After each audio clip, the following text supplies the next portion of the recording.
स्वागत है आपका ब्लैक कैट स्टोरीज में। अगर आप इस चैनल पर नए हैं तो चैनल को सब्सक्राइब करें और बेल नोटिफिकेशन ऑन करें।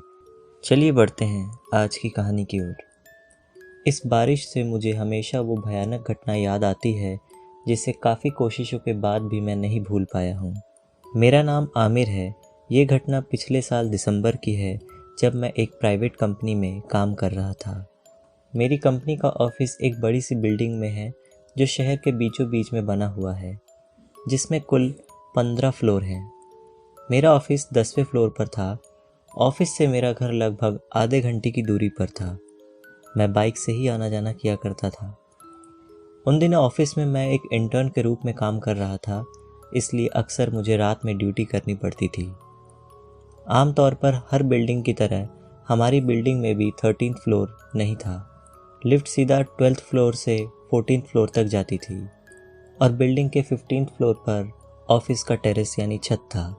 लिफ्ट में 13th फ्लोर का बटन था, लेकिन ये काम नहीं करता था, जिसे देखकर मैं अक्सर ये सोचता था कि बिल्डिंग में अगर 13th फ्लोर नहीं है तो ये बटन क्यों यहाँ लगाया गया है। ऑफिस की बिल्डिंग शहर के बीचों बीच में बनी हुई थी, इसलिए रात में बिल्डिंग के छत से पूरा शहर नज़र आता था। हमारी बिल्डिंग के अधिकतर लोग काम से थके होने के बाद तरोताज़ा होने के लिए छत पर जाया करते थे। उस रात मैं नाइट ड्यूटी पर था और बाहर काफ़ी तेज़ बारिश हो रही थी। बाहर के ख़राब मौसम से मुझे काम करने में मज़ा नहीं आ रहा था, लेकिन फिर भी मैं काम करे जा रहा था। मुझे स्मोकिंग की बहुत ही बुरी आदत थी और इस बिल्डिंग के सभी फ्लोर पर नो स्मोकिंग जोन बना हुआ था। ब्रेक टाइम में मैंने अपने फेलो एम्प्लॉय से पूछा और वो छत पर जाने के लिए राज़ी हो गया। हम लिफ्ट पर गए और 15th फ्लोर का बटन दबाया। जब हम 15वीं फ्लोर पर पहुँचे तो लिफ्ट का दरवाज़ा खुला और सामने छत का दरवाज़ा था। जब हम छत पर पहुँचे तो हमने देखा कि बारिश अभी भी हो रही थी। हम दोनों साइड में बैठकर वहीं स्मोकिंग करने लगे। कुछ देर बैठने के बाद मेरे फेलो एम्प्लॉय, जिसका नाम उमर था, उसने कहा कि ब्रेक टाइम ख़त्म होने वाला है, हमें नीचे जाना चाहिए। फिर हम लिफ्ट में गए और 10th फ्लोर का बटन दबाया। कुछ सेकंड बीत गए। मुझे याद आया कि मेरा मोबाइल छत पर ही रह गया है। मैंने तुरंत स्टॉप का बटन दबाया और फिर 15th फ्लोर का बटन दबाया। अचानक लिफ्ट पूरी तरीके से हिलने लगी और लिफ्ट का दरवाज़ा खुल गया। लिफ्ट का दरवाज़ा 2 फ्लोर के बीच में खुला था। उमर उछलकर बाहर निकलने की कोशिश कर रहा था, लेकिन मैंने उसे मना किया कि अगर लिफ्ट चल पड़ती तो तुम्हारा कुछ भी हो सकता था। मैंने इमरजेंसी का बटन दबाया। लिफ्ट का दरवाज़ा बंद हो गया। लिफ्ट की लाइट्स अचानक फ्लिकर करने लगी और लाइट बंद हो गई।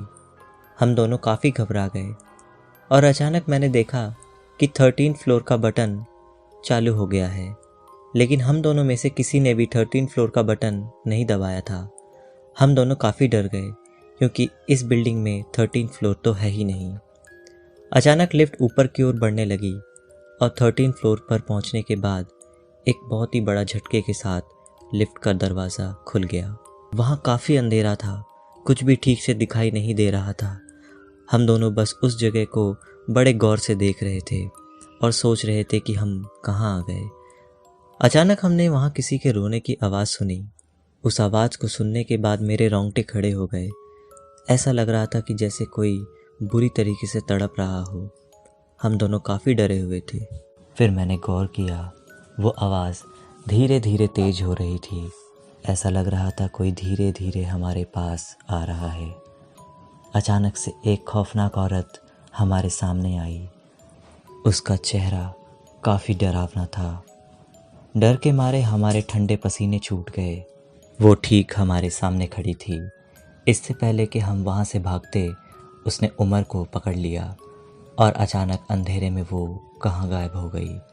फिर लिफ्ट का दरवाज़ा अपने आप बंद हो गया और लाइट्स भी ऑन हो गई। मैं डरा हुआ था। जब लिफ्ट का दरवाज़ा खुला तो वो ग्राउंड फ्लोर था। किसी ने ग्राउंड फ्लोर से लिफ्ट को बुलाया। मेरी जान बच गई, लेकिन उमर उस दिन से गायब है। तो दोस्तों, वीडियो अगर अच्छी लगी है तो उसे लाइक करे, शेयर करे एंड सब्सक्राइब करे। मैं मिलता हूँ अगली किसी वीडियो में।